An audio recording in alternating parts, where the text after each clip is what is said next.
नागपूरवरून आहे, परंतु माझा हा मुद्दा 2004 पासून मी स्वतः संघर्ष करत होती, परंतु एकटी असल्यामुळे किंवा अनुकंपा बेसिक नसल्यामुळे ह्या मुद्द्यावरती मला कुठेही प्राधान्य मिळालं नाही. 2 मुलं असताना 2 मुलांचं पालन पोषण करत संघर्ष करत इथपर्यंत आली. परंतु 1 वर्ष आधी चंदन शिवे सर भेटले आणि त्यांनी हा मुद्दा जेव्हा सांगितला की मला हा मुद्दा लढायचा आहे महिलांसाठी, तर मी समाजाची पर्वा न करता मी त्यांच्या कंधाला कंधा लावून हा मुद्दा लढायला तयार झाले. त्याच्यानंतर मला दाभाडे सर भेटले आणि आम्ही तिघच जण ह्या मुद्द्यामध्ये आधी लढायला सुरुवात केली होती. सैनिक हसत सुद्धा होते, काही सैनिकांनी टोमणे सुद्धा मारलेले, काही सैनिक खूप विचित्र नजरेने सुद्धा बघत होते.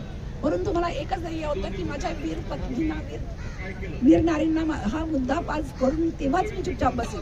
मला लोकांची पर्वा नाही केली. परंतु जेव्हा नागपूरचं आंदोलन आम्ही 9 डिसेंबरला केलं, तेव्हा माझ्या नागपूरच्या सखींनी इतकी साथ दिली की त्यातमध्ये सर्वात पहिले जर मी नाव घेईल तर त्यानंतर रामटेके मॅडम, देशमुखे मॅडम, माधवीताई यांनी माझा इतका हौसला बनवला की दुनियाकडे नाही पाहायचा, आपला मुद्दा काय आहे त्याला संघर्ष करायचा.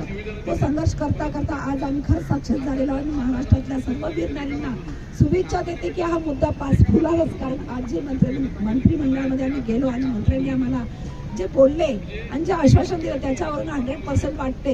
1% जरी नसेल तरी 90% तरी आम्ही हा मुद्दा पास हासिल केला असं मला वाटत आहे. त्याबद्दल मी चंदन शिवे सर आणि दाभाडे सर यांचे सुद्धा अभिनंदन करते. आणि सर्वात महत्त्वाचं म्हणजे ह्या मुद्द्यामध्ये मला प्रवक्ता पदासाठी जर त्या म्हणजे प्रवृत्त केलं असेल तर आमचे कामेटकर दादा आणि दवणे सर यांनी खूप सपोर्ट केला आणि इथपर्यंत मला ही लढाई लढण्यासाठी मजबूती दिली. तसं सर्व सैनिक बांधवांचं आणि सर्व वीर नारींचं मी खूप अभिनंदन करते.